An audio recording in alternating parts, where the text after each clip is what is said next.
87 नगरसेवकाची मुसंडी घेतल्यानंतर भाजपाने सभागृहातलं राज करत असताना जवळपास एक नगरसेवक जे राष्ट्रवादीचे होते त्यांना देखील आपलंसं करून त्यांनी 88चा आकडा हा पार केलेला आहे. विभागीय आयुक्ताकडे जाऊन त्यांनी राष्ट्रवादीचे वैभव हत्तुरे यांना आपल्यामधलाच एक भाग अशा पद्धतीची त्यांची मांडणी केली आणि राष्ट्रवादी हा पक्षातला एक घटक पक्ष असं देखील ते त्यांच्याकडून वजवून घेण्यात आलं. कशा पद्धतीची वाटाघाटी झाली आणि तुम्ही कोणत्या मुद्द्यावर त्यांच्यासोबत गेला? साहेब, फक्त विकासाच्या मुद्द्यावर चर्चा झाली. शहराचा विकास, माझ्या प्रभागाचा विकास हा सगळ्यात महत्त्वाचा मुद्दा होता. आणि राष्ट्रवादीचं केवळ एक सीट असताना आम्ही सत्तेमध्ये येण्यास आम्हाला 87 नगरसेवक असणारी भारतीय जनता पार्टीने आम्हाला प्रस्ताव दिला आणि त्या प्रस्तावावर प्रदेशापासून स्थानिक पातळीपर्यंत चर्चा होऊन त्या प्रस्तावावर अंतिम निर्णय घेण्यात आला. ज्यावेळेस पहिल्यांदा तुम्हाला फोन आला, तो पहिला फोन कुणाचा होता आणि काय म्हणाले? पहिला फोन भारतीय जनता पार्टीच्याच पदाधिकाऱ्याचा होता. नावाचा उल्लेख केला तर बरं होईल. आणि तसं 2-3 जणांशी बोलणं झालं सुरुवातीच्या पहिलं बोलणं कोणाचं? नरेंद्र काळेंची. काय म्हणाले ते सांगितले की आपल्याला असं असं प्रस्ताव करायचा आहे, आपल्याला युती करायचं. त्यानंतर कोणाशी बोलणं झालं? त्यानंतर रोहिणीताईंशी चर्चा झाली. त्यानंतर आम्हाला पालकमंत्र्यांशी भेटण्याचं वेळ ठरलं. मग त्यानंतर आम्ही पालकमंत्र्यांना डायरेक्ट काय म्हणाले पालकमंत्री? शहराचा किंवा प्रभागाचा विकासावर निधी उपलब्ध करून देतो वगैरे असं काय अभिवचन किंवा एखादी स्टँडिंग म्हणजे बिनशर्त तुम्ही पाठिंबा दिलाय? कुठल्याही स्थायी समितीचं सदस्यत्व मागितलं नाही, परिवाराचं काही मागितलं नाही, अगदी म्हणजे एवढं मोठं काय आहे? म्हणजे असं तुमचा निर्णय घेण्यामागचं काय? ह्या सगळ्याच्या मागं मला निवडून दिलेल्या माझ्या मतदारांचं काम करायचं आहे. मला मतदारसंघामध्ये काम करण्यासाठी पालकमंत्र्यांनी स्पष्ट सांगितलं की मी भरपूर निधी उपलब्ध करून देऊ. सत्ताधारीच्या निधीबाबत आपण आपल्या मतदारसंघाचा विकास करण्यासाठी आणि वरती युती आहे, आपण खाली युती करू शकतो, त्यास कोणत्याही पद्धतीचा अडचण नाही. असं जेव्हा चर्चा झाली त्यावेळी मी केवळ एकच मुद्दा सांगितलो की माझ्या प्रभागातील विकास पाहिजे, मला माझ्यासाठी काहीही नको.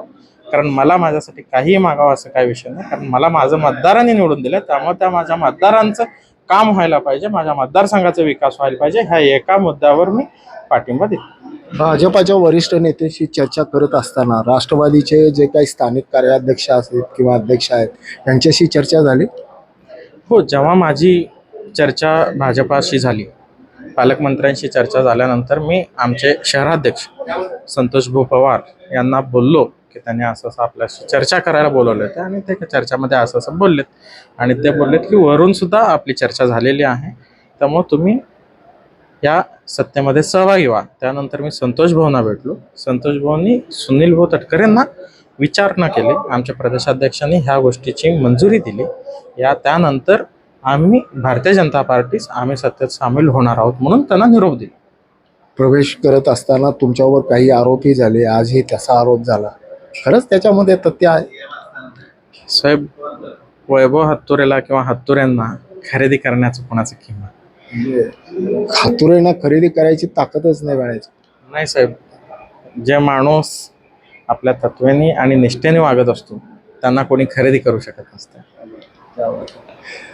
शेवटी जाता जाता एक प्रश्न विचारायला, जर का वैभव हत्तुरेंना भाजपात आणायसाठीचे अनेक प्रयत्न झाले, पहिला काळे यांनी प्रयत्न केला, पण अनेक जण म्हणतात की बाबा अमक्या आमदारांचं श्रेय, देवेंद्र कोटे पालकमंत्री यांचं मोठं योगदान.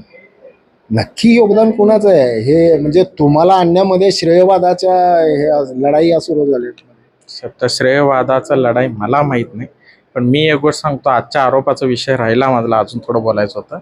जर त्या आरोप करणाऱ्या विरोधी गट नेत्यांचा जर सिद्ध केलं की हे आरोप खरं आहे किंवा त्यांनी त्याचे 25 लाख रुपये काहीतरी म्हणतायत, त्यांनी साहेब 1 रुपयाचा जरी पुरावा दिले ना द्यावं आणि सभागृहात यावं पुढच्या, आणि त्यांनाही तेव्हा आम्ही मानू की खरंच हे खरं बोलतायत.